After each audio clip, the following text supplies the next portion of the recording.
May mga lugar sa Pilipinas na hindi mo makikita sa mapa. Mga barangay na tila itinatago ng kalikasan, binabalot ng ulap at nililimot ng panahon. Isa na rito ang Barangay San Roque, isang pamayanang halos hindi madaanan ng jeep, walang signal, at sa gabi, tila humihinto ang oras. Maraming kwento ang bumabalot sa lugar na yon. Kwentong pinagtatawanan sa syudad pero kinatatakutan sa bundok.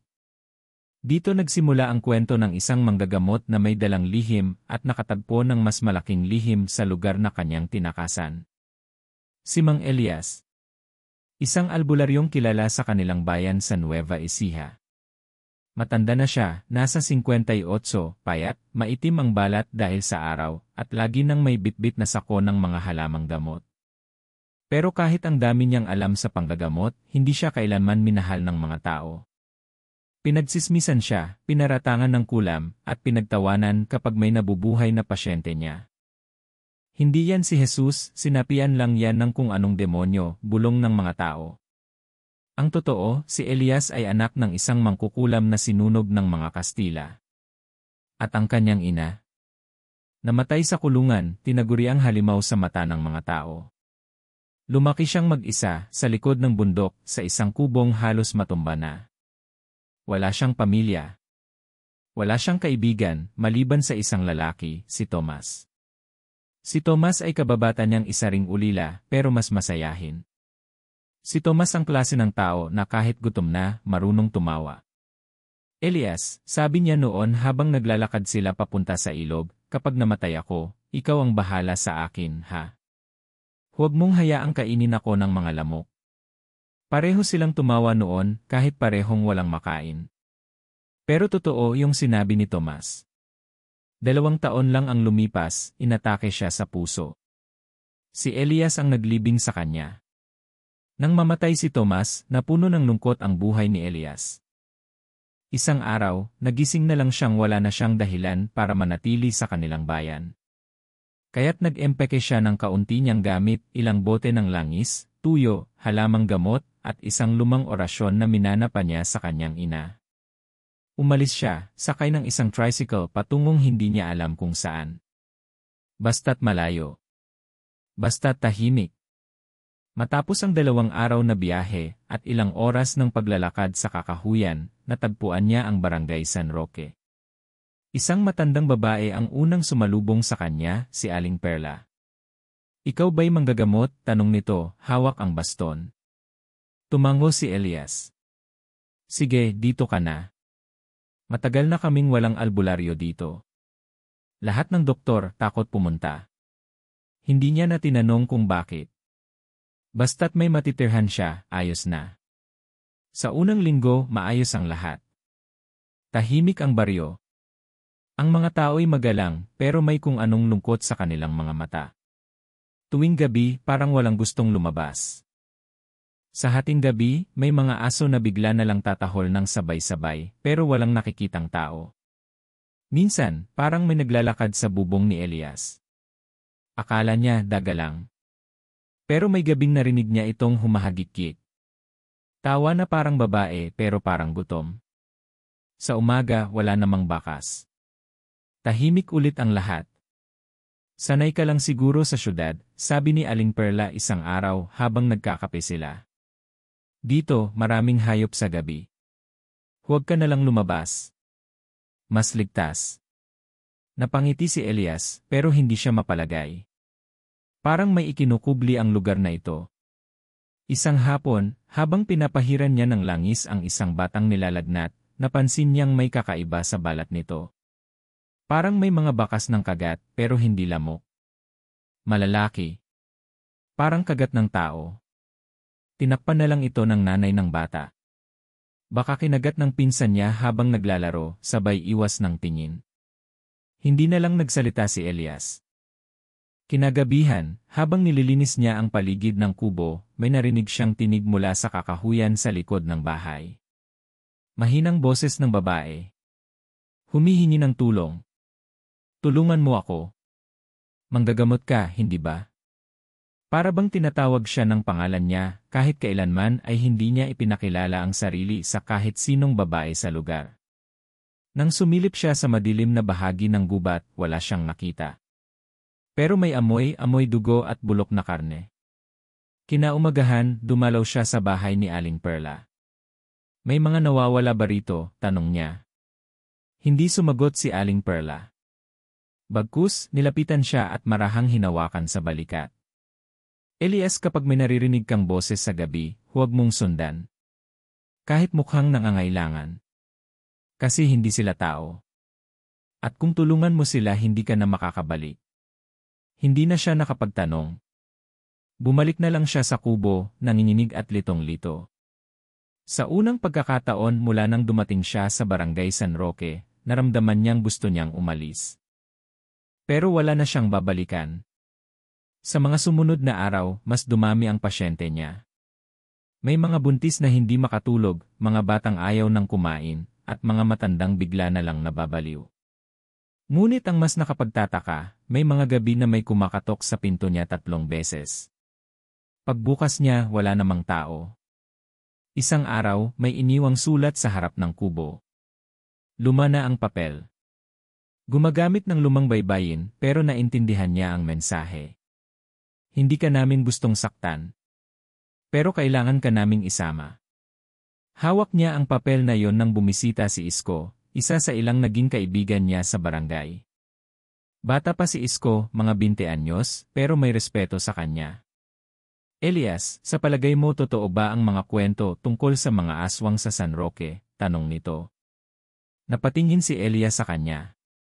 Bakit mo naman naitanong? Tanong niya pabalik. May nakita ako kagabi. Isang babae nakatayo sa may ilog. Nakayuko. Nang nilapitan ko, tumingin siya sa akin. Ang mata niya pula. At ang paa baliktad. Hindi na nagsalita si Elias. Hindi niya alam kung dapat ba siyang matakot, umalis, o harapin ang katotohanang matagal nang ikinukubli ng mga tao sa lugar na ito. At nang gabing iyon, habang nasa gitna siya ng panalangin, naramdaman niyang may malamig na hangin na dumaan sa loob ng kanyang kubo. Lumingon siya. Nakabukas ang pinto. At sa pintuan, may isang nilalang na nakatayo, hindi lalaki, hindi rin babae. May mahabang buhok, maputlang balat, at mga matang kumikislap sa dilim. Ngumiti ito. Isang ngiting hindi mo alam kung galit, tuwa, o gutom. Matagal ka naming hinintay, Elias, bulong nito, bago naglaho sa hangin, parang usok. At doon nagsimula ang mga gabing walang tulog sa Barangay San Roque. Hindi na natulog si Elias ng gabing iyon. Nakaupo lang siya sa may paanan ng kanyang banig, hawak pa rin ang orasyong luma na tila mas mabigat ngayon kaysa dati. Ang imahe ng nilalang na nakatayo sa kanyang pintuan, maputla, mahaba ang buhok, may matang pulang-pula, ay hindi maalis sa kanyang isipan. Matagal ka naming hinintay, Elias, bulong nito. Hindi niya maintindihan kung bakit parang kilala siya ng nilalang. Hindi niya alam kung panaginip lang ba yon o babala. Kinabukasan, hindi na siya lumabas ng bahay. Nakalock ang pinto, nakasabit ang bawang sa bintana, at nasa ilalim ng kanyang kutson ang bote ng langis at dahon ng sambong. Pilit niyang kinakalma ang sarili, pero sa loob-loob niya, unti-unti siyang nabubulabog. Hindi lang ito ordinaryong barangay. May mas malalim na dahilan kung bakit siya dinala ng kanyang mga paa rito, at pakiramdam niya, may kinalaman ito sa pinagmulan niya. Matagal nang tanong sa isip ni Elias kung bakit ang ina niya, si Aling Rosa, ay palaging tinatawag na bruhang may sumpa. Noong siya'y bata pa, nahuli niyang umiiyak ito sa likod ng bahay, hawak ang isang lumang kahon na may lamang kabibe, mga tuyong dahon, at isang maliit na bato na may ukit. Huwag mong gagalawin to kahit kailan, sabi nito noon. Kapag dumating ang araw na hinahanap ka nila, ito lang ang magsasalba sa'yo. At ngayon, 35 taon mula noon, naramdaman niyang kailangan na niyang buksan ang kahong iyon. Nakatago ito sa ilalim ng kanyang lumang sako ng gamit. Pagbukas niya, halos mapaiyak siya. Nandoon pa rin ang mga bagay na hawak ng kanyang ina. Ang kabibe, kulay itim na parang sinunog, ang mga tuyong dahon, amoy insenso, at ang bato, isa palang mutya, may ukit na hugis mata. Sa sandaling hinawakan niya ang mutya, may malamig na hangin na dumaan sa kanyang batok. Sumunod ay isang mahina, halos hindi marinig na boses ng babae, anak ng liwanag. Tinatawag ka na ng lahi mo. Napaatras si Elias. Tumulo ang kanyang pawis kahit malamig ang hangin. Hindi ako bahagi ng kung anumang lahi, bulong niya sa sarili. Isa lang akong manggagamot. Walang kapangyarihan, walang bahagi sa anuman. Sa mga sumunod na araw, unti-unti siyang nilalayuan ng mga tao sa barangay. Kung dati, may mga bumabati at tumatawag sa kanya para sa panggagamot, ngayon, wala nang lumalapit. Isko, ang kaibigan niyang binatilyo, hindi na rin dumadaan. Minsan, nakita niyang papalapit si Isko, pero agad itong lumiko at umiwas ng tingin. Pakiramdam niya, may kumakalat na kung anong tsismis laban sa kanya. Hanggang isang gabi, may kumatok sa pinto ng kanyang kubo. Hindi 3 katok, kundi 7, sunod-sunod, mabilis. Nang buksan niya, isang matandang lalaki ang naroon. Puting-puti ang buhok, may bitbit na baston na may ukit ng mga simbolo ng kalikasan, mga ulap, bituin, dahon, at buwan.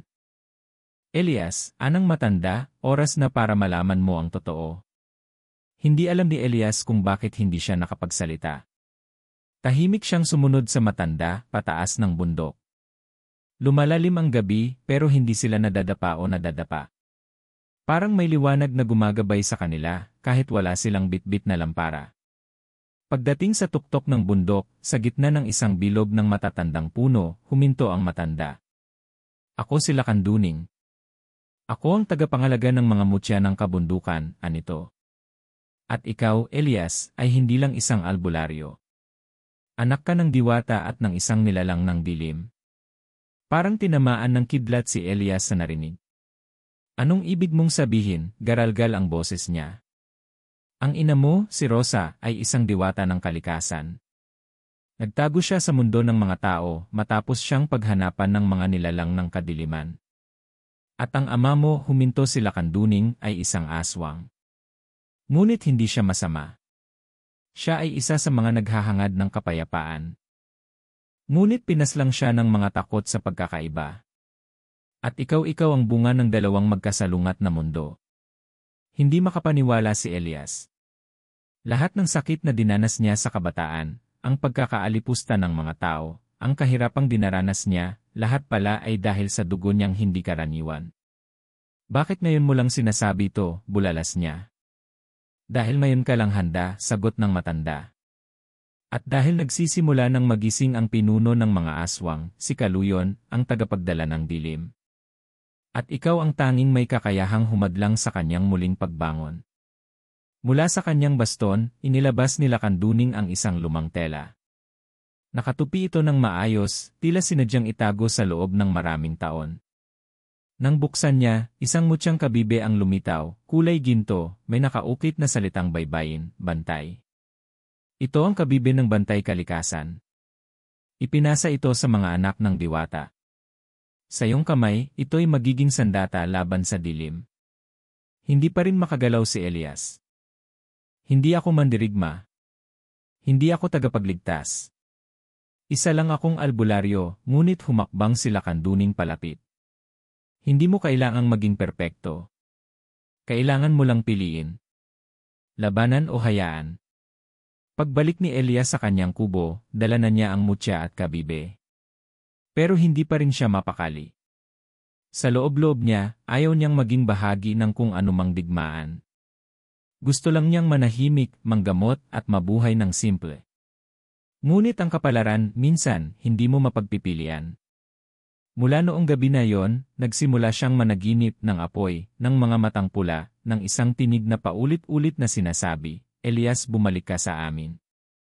Sa bawat panaginip, parang may tinig ng kanyang ina na nagmamakaawa. Anak, huwag kang susuko. Nagpasya siyang bumalik kay Lakanduning.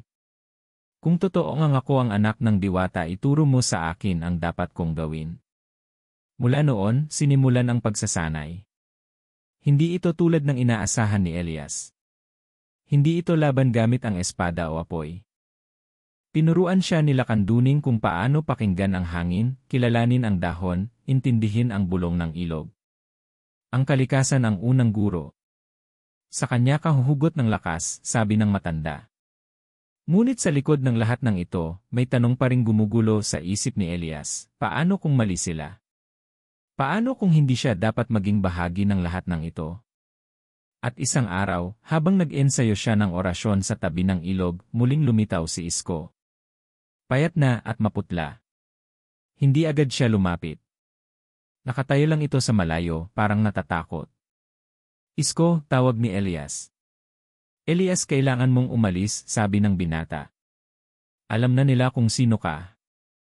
Sinusundan ka nila. Lahat ng tao sa barangay, hindi sila lahat tao. Ilan sa kanila kasapi ng kadiliman. Nanlamig si Elias. Pati ba ikaw? Tahimik si Isko. Paglingon niya, wala na ito sa tabi ng ilog. Ngunit sa kanyang paanan, may iniwang bagay, isang piraso ng balat ng ahas, at isang mensaheng nakaukit sa lupa, nagising na si Kaluyon. Nang gabing yon, halos hindi nakatulog si Elias. Hindi dahil sa takot, kundi sa bigat ng mga tanong sa kanyang isipan. Paulit-ulit na bumabalik ang imahe ni Isko, maputla, payat, halos hindi na siya makilala. Lahat ng tao sa barangay, hindi sila lahat tao, sabi nito. Pero paano? Bakit ngayon lang? At bakit siya? Habang pinagmamasdan niya ang mutyang kabibe sa kanyang kamay, naramdaman niyang hindi lang basta kapangyarihan ang nakatago rito. Parang may buhay ito. Parang may panawagan. Ngunit kasabay ng panginginig sa palad niya, bumalik sa alaala ang pinakamasakit na bahagi ng kanyang nakaraan, ang kanyang ina, si Aling Rosa. Bago ito namatay, ilang araw siyang hindi umuwi. Nalaman lang ni Elias na nakulong ito matapos akusahan ng mga kapitbahay ng pagkukulam sa isang batang bigla raw ng isay. Pinuntahan niya ito sa kulungan, at sa huling pagkikita nila, inabot nito ang sako ng halamang gamot at ang mutya. Huwag mong sayangin ang dugo natin, sabi nito habang nangingilid ang luha. Balang araw, ikaw ang magiging huling pag-asa ng mga tulad natin. Iyon na ang huling beses na nakita niya ito. Kinabukasan, patay na ito sa loob ng kulungan. Sinabing nagbigti pero hindi siya naniwala. Hanggang ngayon, dala pa rin niya ang sakit. Wala siyang nagawa. At sa tuwing naaalala niya ito, naninikip ang dibdib niya, parang sinasakal ng sariling pagkukulang. Kaya ba siya ngayon pinipilit ng tadhana na lumaban? Para sa katuwiran? Para sa katarungan? O para lang muling masaktan? Kinabukasan, habang nangunguha siya ng halamang gamot sa may gilid ng sapa, naramdaman niyang may nagmamasid sa kanya. Tumigil siya sa pagputol ng dahon ng sambong. Tahimik ang paligid, pero hindi mapakali ang balat niya, parang may malamig na hangin na biglang dumaan, kasabay ng bahagyang pag-uga ng mga damo sa likod niya. Paglingon niya, wala namang tao. Ngunit sa isang iglap, dumapo ang kanyang paningin sa isang anino, isang lalaking matangkad, nakaitim, nakatayo sa pagitan ng mga punong kahoy. Hindi gumagalaw. Hindi rin umiwas ng tingin. May kailangan ka ba? Tanong ni Elias, pilit pinapakalma ang sarili. Walang sagot. Ni hindi gumalaw ang nilalang. Pero unti-unti, napansin ni Elias na hindi ito ordinaryong tao. Ang katawan nito ay tila walang hugis, parang usok na nakasuot ng anyong tao. At ang mga mata wala. Agad siyang umatras, binunot ang langis sa bulsa at binulungan ito ng orasyon. Nang iwisik niya ito, biglang nawala ang anino, parang natunaw sa hangin.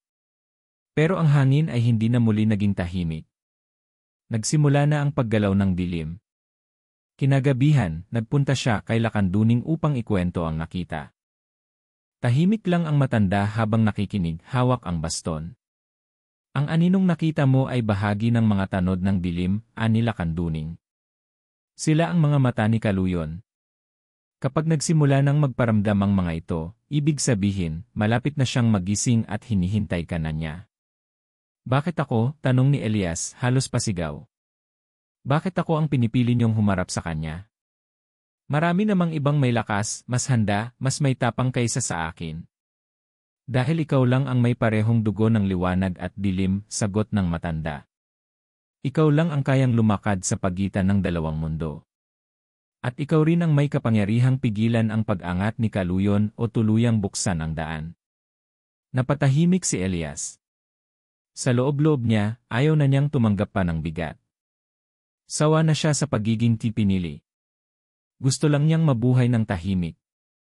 Gusto lang niyang makalimot. Pag-uwi niya sa kubo, binuksan niya ang lumang kahon ng kanyang ina.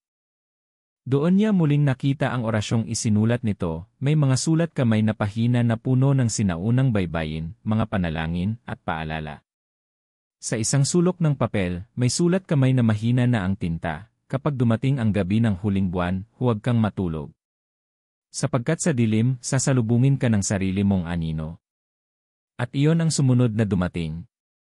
3 gabi pagkatapos niyang makita ang anino sa gubat, habang pinapainit niya ang tubig para sa kanyang langis, biglang napundi ang apoy. Nawala ang init at dumilim ang buong paligid ng kubo. Naramdaman niya agad na may mali. Agad siyang bumunot ng dahon ng laurel at nagsindi ng kandila. Ngunit kahit sindihan niya, walang ilaw ang apoy. Itim. Parang usok. Pagharap niya, nabitawan niya ang lahat ng hawak. Sa harap niya, may nakatayo, hindi si Kaluyon, kundi siya. Siya mismo. Ang anyo niya, pero mas matanda, may mga mata ng aswang, at katawan ng nilalang na hindi na tao. Hindi mo ako matatakasan, sabi ng anino. Ako ang kinatatakutan mong maging. Ako ang kapalaran mo kung pipiliin mong talikuran ang tungkulin mo. Napatras siya, ngunit hindi siya tinatakot ng anino para saktan. Tila ito isang paalala, isang aninong isinilang mula sa loob. Isa siyang nilalang na sa simula pa lang, ay hinubog ng sakit at pag-iisa. At kung hindi niya tatanggapin ang katotohanan ng kanyang pagkatao, siya mismo ang magiging susunod na nilalang ng dilim. Nang maglaho ang anino, walang iniwang bakas. Maliban sa isang marka sa kanyang braso, hugis mata, parehong ukit na nasa mutya. Mainit ito. Parang may sigaw na hindi niya marinig ngunit nararamdaman sa dibdib. Kinabukasan, lumapit sa kanya si Aling Perla. Maputla ito, nanginginig ang kamay. Elias, anito, umalis ka na habang maaga. Pinag-uusapan ka na sa barangay. May mga nakakita sa iyo na parang may kinakausap sa hangin. May mga alagang hayop na nawawala. May mga anino sa bubong tuwing gabi.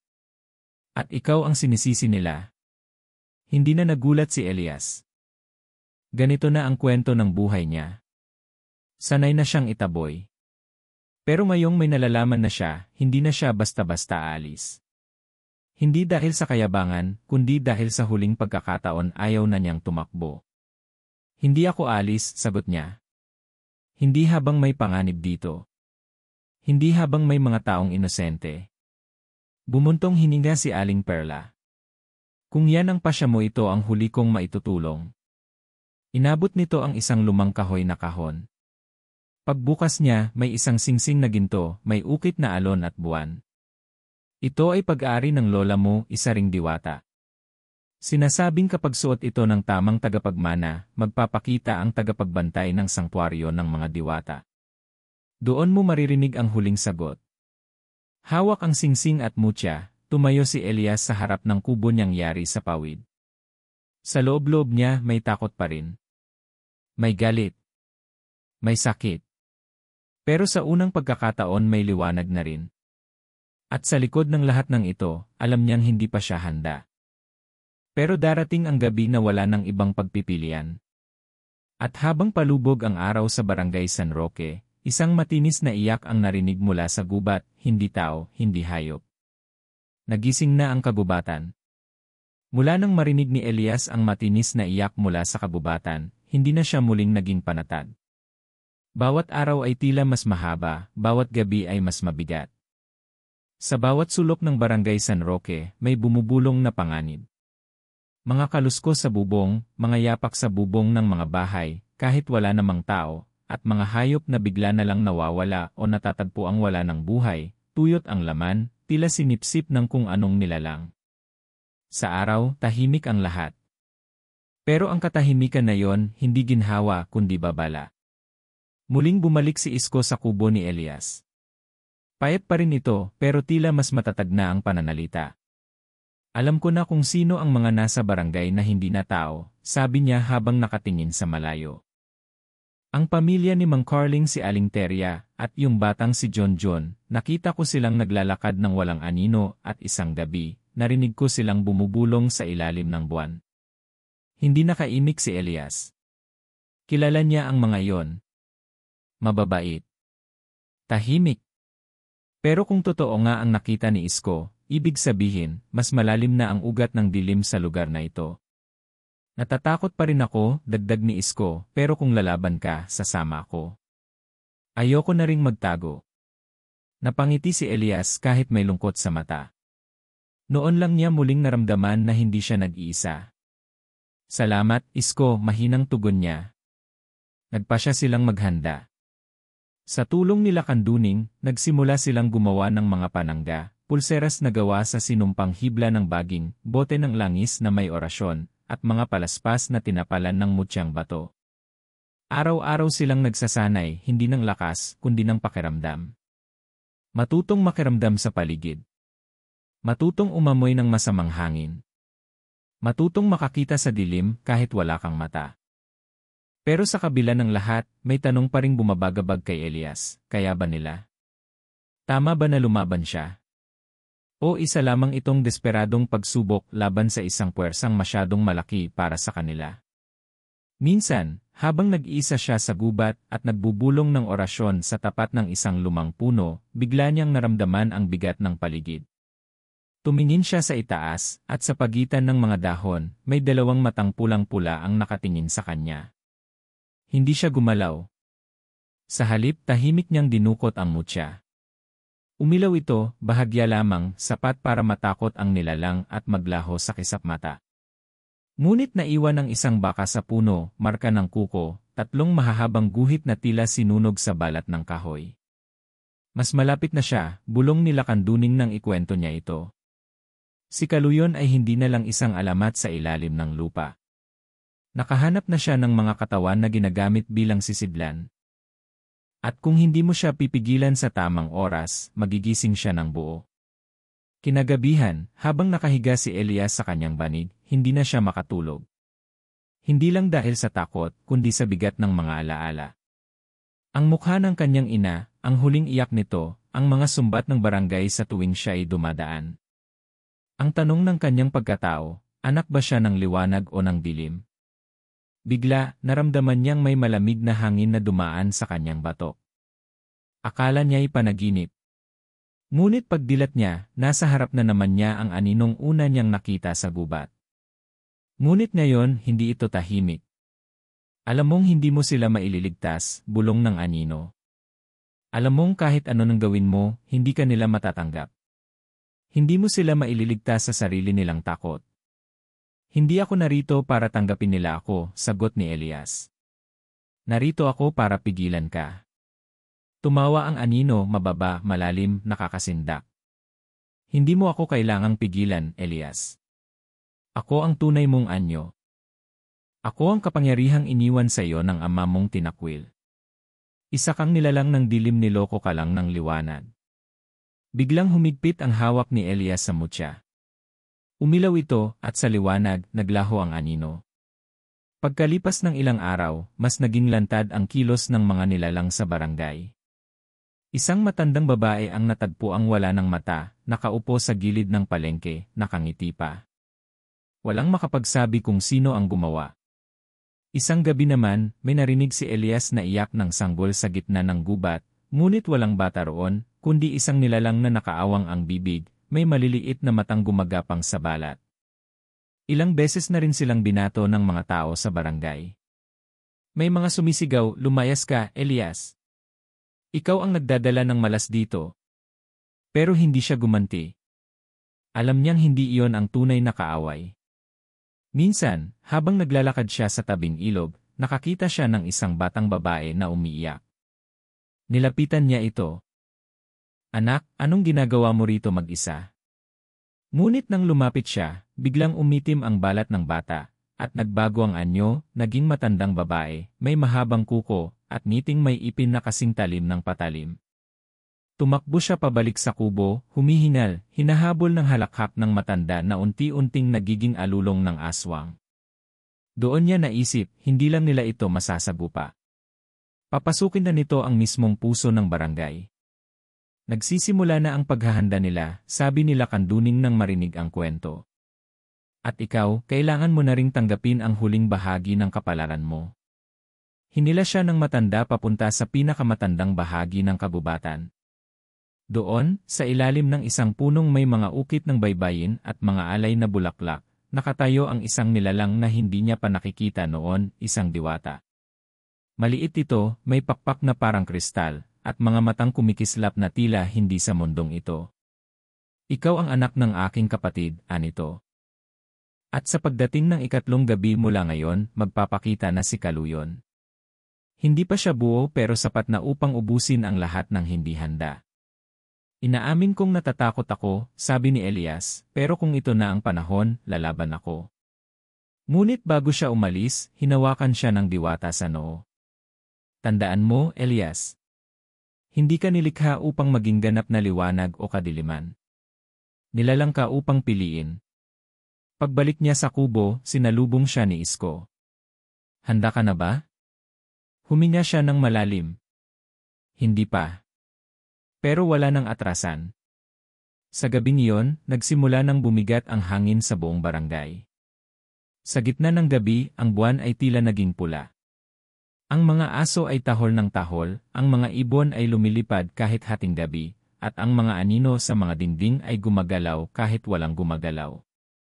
Hindi pa dumarating si Kaluyon. Pero alam ni Elias naririto na siya. Sa buong buhay niya, hindi pa naranasan ni Elias ang ganitong uri ng katahimikan. Hindi katahimikan ng kapayapaan, kundi katahimikan na parang bumubulong ng sakuna. Ang hangin ay mabigat, parang may gustong sabihin.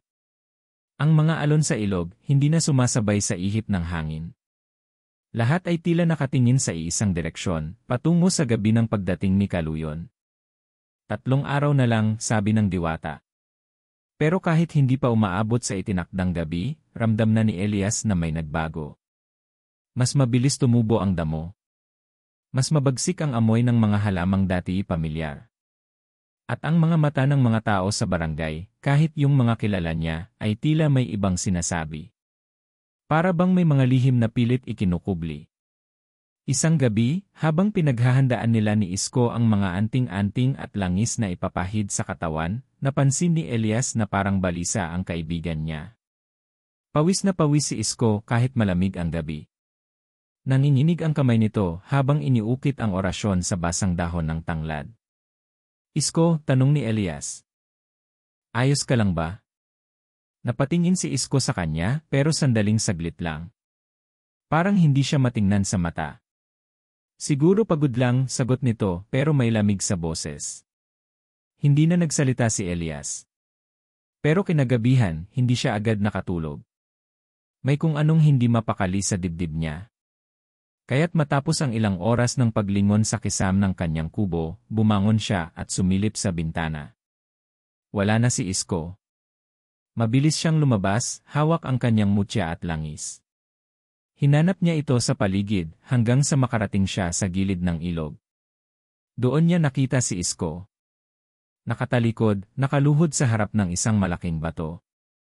May binubulong ito. May hawak na bagay, isang pulang tela. Isko, mahinang tawag niya.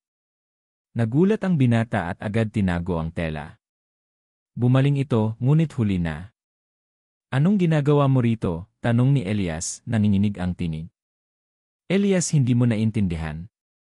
Ano iyang hawak mo? Tanong ni Elias habang dahan-dahang lumalapit. Napayuko si Isko. Ito ang gamit ng ama ko. Isa siya sa mga tagapag-alaga ng selyo ni Kaluyon noon pa. Alam mo ba kung bakit ako tinanggap ng mga aswang sa barangay kahit ako'y tao pa noon? Dahil ang dugo ko hindi ganap na tao. Napatigil si Elias. Ang mundo niya ay biglang umikot. Ako ang dapat maging susi, tuloy ni Isko. Pero hindi ko tinanggap. Tumakbo ako. Nagkulong sa takot. Kaya't ngayon, sinusundan nila ako. Alam nilang ikaw na ang hawak ng mutya, pero gusto pa rin nilang kunin ako. Para sa ritual. Bakit hindi mo agad sinabi? Mahina ngunit puno ng galit na tanong ni Elias. Dahil alam kong iwan mo ako, sagot ni Isko, luhang nanginginig. At ayoko nang maiwan mag-isa. Napayuko si Elias.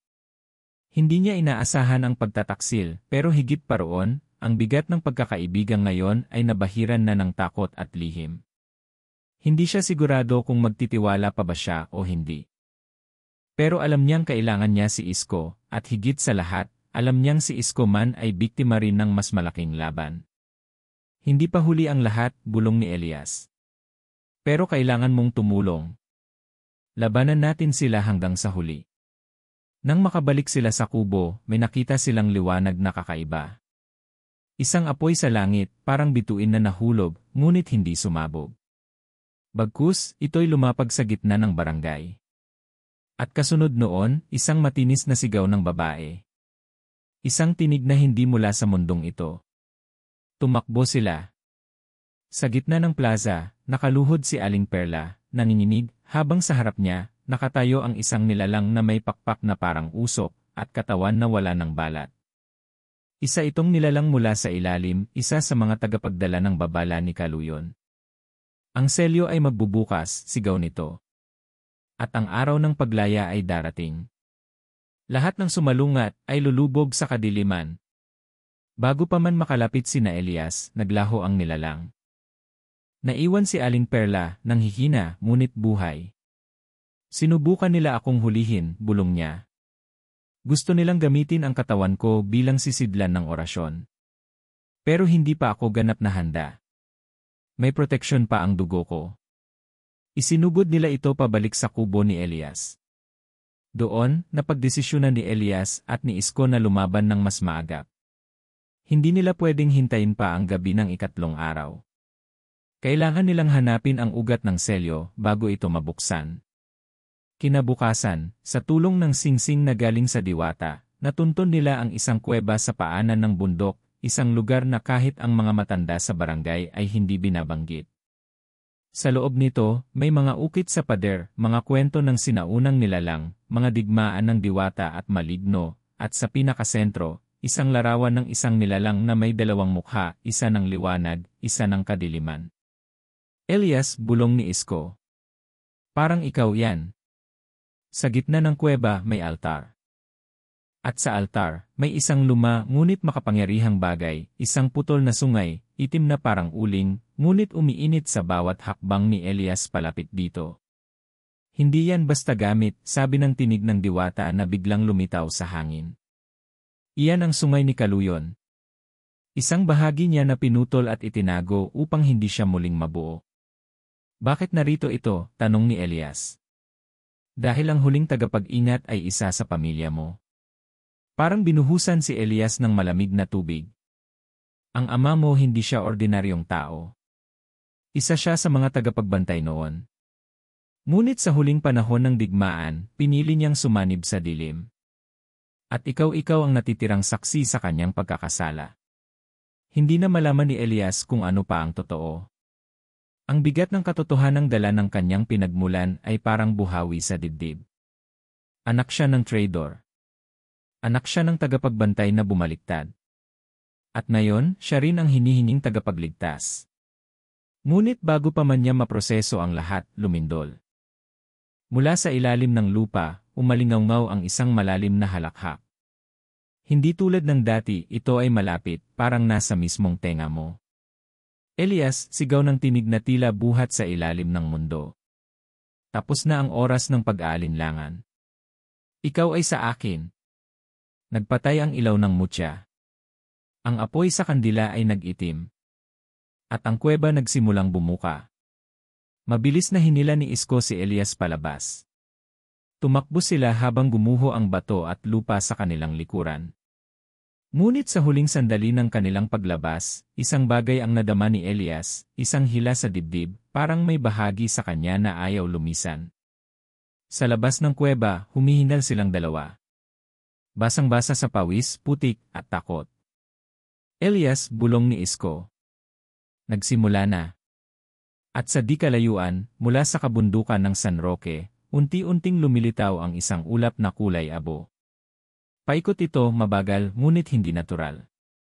Sa gitna ng ulap may hugis ng isang dambuhalang katawan na unti-unting binubuo ng anino. Hindi pa tapos. Ngunit nagsimula na ang digmaan. Lumipas ang 2 araw na halos walang tulugan si Elias. Pinag-isipan niya ang lahat ng sinabi ng diwata, ng revelasyon tungkol sa kanyang ama, at ang sungay ni Kaluyon na ngayon ay hawak na niya. Sa bawat pagkislap ng apoy sa kanilang munting silungan, naririnig niya ang halakhak ni Kaluyon, malalim, mabigat, at paulit-ulit. Ang mutya na minsang nagniningning ng liwanag ay tila lumamlam. Ang anting-anting na isinusuot niya ay parang wala ng silbi. Tila kahit ang kagustuhang lumaban ay unti-unting nawawala. Ngunit sa bawat titig niya kay Isko, sa bawat alaala ng kanyang ina na nasiraan ng bait dahil sa gabi ng panununog, at sa bawat kwento ng mga nawawala sa barangay, bumabalik ang apoy sa kanyang dibdib. Dumating ang gabi. Mula sa bundok ng San Roque, bumaba ang ulap na kulay abo, tila usok na may sariling buhay. Ang mga hayop ay nagsilayas, ang mga ilaw sa barangay ay kusa ng namatay. Isang katahimikan ang bumalot sa paligid, pero hindi ito katahimikan ng kapayapaan, kundi ng kasamaan. Nasa gitna ng plaza si Elias, hawak ang sungay ni Kaluyon sa isang kamay at ang mutya sa kabila.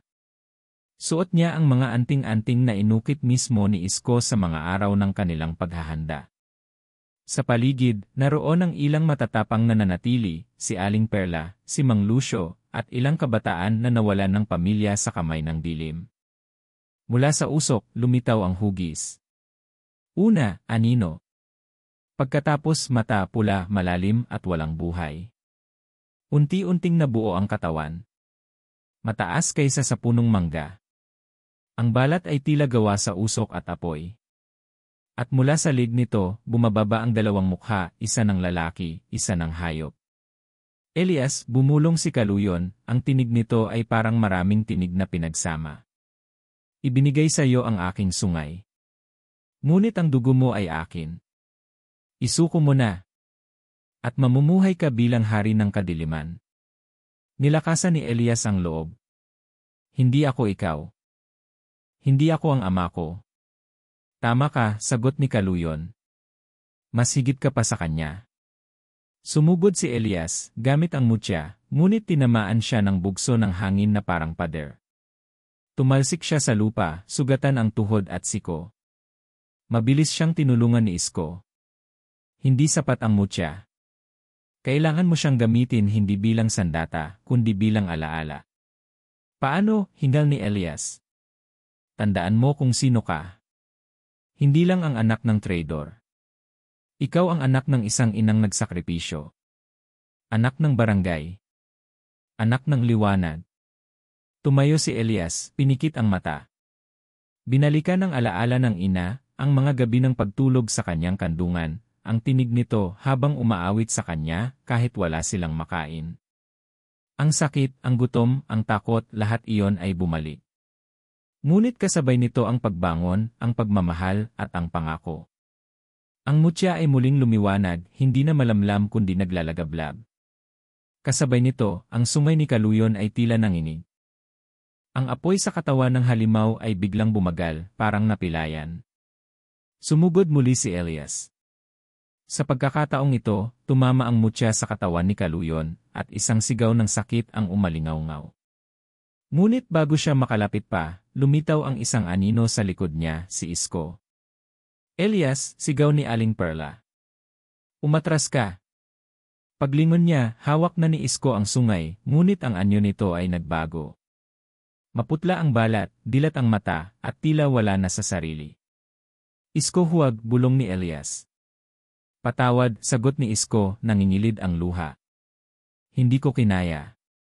Ginamit nila ang takot ko. Ang kahinaan ko. Hinampas ni Isko ang sungay sa lupa, at sa isang iglap, sumingaw mula sa bitak ng lupa ang isang pulang apoy. Si Kaluyon ay muling tumayo, mas malakas, mas buo. Ngayon, sigaw ng halimaw, ako ang magtatapos sa lahing liwanag. Tumakbo si Elias, tinulungan si Isko na makabangon. Nanginginig pa rin ito, ngunit mulat na. Tulungan mo ako, Isko.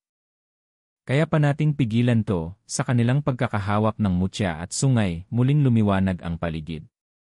Sa kalangitan, bumukas ang isang liwanag, at mula roon, bumaba ang isang nilalang, ang diwata. Hindi kayo nag-iisa, sabi nito. Ngayon, ako'y muling makikibaka. Mula sa kanyang palad, ibinigay niya kay Elias ang huling piraso ng proteksyon, isang tali ng ginto, pinulupot sa pulso ni Elias. Sa huling pagkakataon, humarap si Elias kay Kaluyon. Hindi mo kami matatalo. Dahil kahit puno kami ng takot, mas malakas pa rin ang liwanag na dala ng puso. Sa sigaw ng diwata, si Elias ay binalutan ng liwanag. Sa kanyang puso, naroon ang mutya. Sa kanyang isip, ang tinig ng ina. Sa kanyang katawan, ang lakas ng mga taong kanyang minahal at nawalan. Tumakbo siya, sinugod si Kaluyon, at sa isang matinding pag-atake, hindi ng galit, kundi ng alaala, pinagsama niya ang sungay, mutya, at tali ng ginto. Isang putok ng liwanag ang sumabog. Napuno ang buong barangay ng ningning. Pumikit ang lahat. At sa pagbukas ng mga mata nila wala na si Kaluyon. Ngunit wala na rin si Elias. Nakatayo si Isko sa gitna ng plaza, hawak ang mutya. Luha ang bumagsak mula sa mata niya. Sa likod, lumapit si Aling Perla, inakay siya. Nasaan si Elias? Tanong ng isa. Ngunit walang makasagot. Mula sa kalangitan, isang mahinang ulan ang bumagsak, malamig, ngunit payapa. Ilang araw ang lumipas. Tahimik ang barangay. Nawala ang usok. Nagsimulang bumalik ang sigla sa mga halaman. Ngunit sa gabi ng ikapitong araw, sa gilid ng ilog, may batang lalaki na nakita si Elias. Nakatayo, nakatingin sa tubig, pero tila hindi siya buo, parang liwanag na hugis tao. Elias, tanong ng bata. Ngumiti ang anyo sa kaunti-unting naglaho.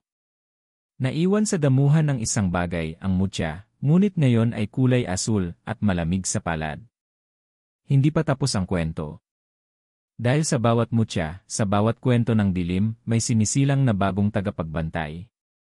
Makalipas ang ilang araw mula nang mawala si Elias, tila unti-unting bumalik ang sigla sa barangay. Ang mga ibon na matagal nang hindi naririnig, muling nagkantahan sa umaga.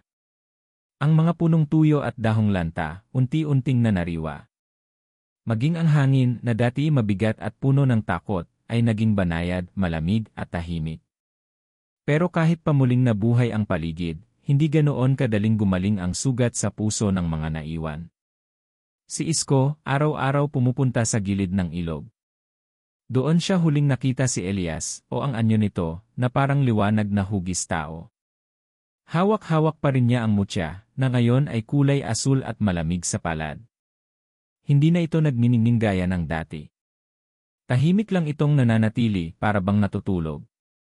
Parang siya, bulong ni Isko minsang kausap si Aling Perla. Tahimik pero narito pa rin. Tahimik lang si Aling Perla, pero ramdam mo sa kanyang mga mata ang kabiguan.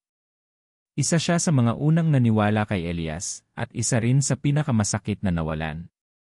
Para na rin niyang apo si Elias, lalaking hindi hinangad ang kapangyarihan pero buong puso itong inako, kahit pa katumbas ay sariling buhay.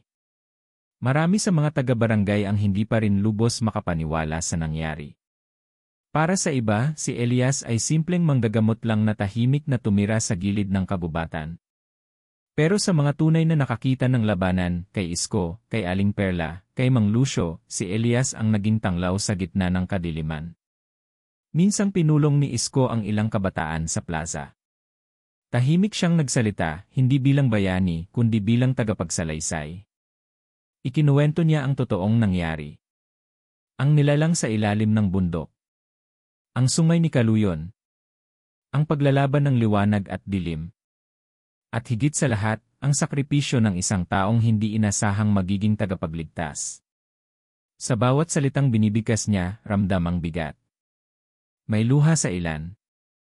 May tahimik na pagtango sa iba. At sa dulo ng kanyang kwento, inilagay niya ang mutya sa gitna ng lumang altar sa plaza, pinalibutan ito ng puting bato, parang paalala. Hindi ito kwento ng bayani, sabi ni Isko. Ito ay kwento ng isang taong pinilit lumaban kahit takot siya, kahit galit siya, kahit hindi siya sigurado. Dahil minsan, ang tunay na lakas ay hindi nasa anting-anting o mutya, kundi sa pusong handang magpatawad, magmahal, at magsakripisyo. Sa sumunod na mga linggo, nagsimula ring bumalik ang mga dating umalis sa barangay. May mga taong matagal nang lumisan dahil sa takot sa mga aswang, ngayoy unti-unting naglalakad pauwi. Parang ang barangay ay muling humihinga. Ang mga bahay na dating sarado ay unti-unting binubuksan. Ang mga bata muling tumatakbo sa kalsada, tumatawa at naglalaro. Pero sa kabila ng lahat, laging may kulang. Laging may puwang. Isang gabi, habang mag-isa si Isko sa gilid ng ilog, hawak ang luma niyang kwaderno, sinubukan niyang isulat ang huling bahagi ng kwento nila ni Elias. Pero paulit-ulit lang siyang napapahinto. Hindi niya mahanap ang tamang salita. Elias, bulong niya. Kung naririnig mo ako, patawad. Kung mas naging matapang sana ako, kung mas naging tapat, napaluha si Isko. Hindi niya kailanman pinatawad ang sarili sa sandaling tinangkilik niya ang kadiliman, kahit pa ilang ulit na siyang pinatawad ni Elias noon. Kahit pa nasagip nila ang barangay. Kung buhay ka pa sana bumalik ka, dagdag niya, ngunit alam niyang ang panalangin iyon ay baka hindi na maririnig. Maya-maya, dumampi ang malamig na hangin sa kanyang batok. Parang yakap. At sa tubig, nakita niya ang bahagyang pagkislot, parang may lumangoy na liwanag. Sandali lang iyon, pero sapat na para mapangiti siya sa gitna ng kanyang luha. Salamat, Elias, bulong niya. Hindi ka nawala. Nariyan ka lang sa hangin, sa ilog, sa alaala. Sa kabilang dako ng barangay, si Aling Perla ay nagsimulang turuan ang mga kabataan ng sinaunang kaalaman. Mga halamang gamot, mga orasyon, mga kwentong dapat hindi malimutan. Gamit ang mga iniwang tala ni Elias, itinuloy niya ang misyon ng binata, hindi para lumaban, kundi para maghanda. Para hindi na maulit ang pagkalinga sa dilim. Minsan sa isang klase, may batang nagtanong, totoo po ba talaga yung mga aswang?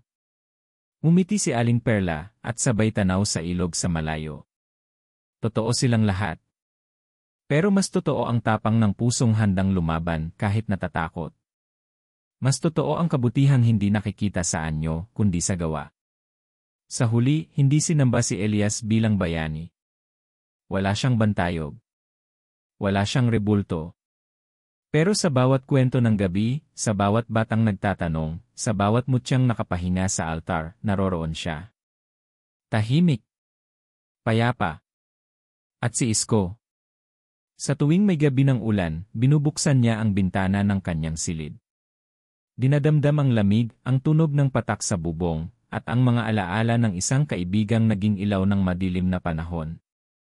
Sa kanyang mesa, may lumang papel na halos sira-sira na sa kakasulat, pero sa pinakahuling pahina ay malinaw ang huling linya, hindi kailangan maging perpekto para maging tagapagligtas. Minsan, sapat na ang maging tao, tao na handang magpakatao sa harap ng kadiliman.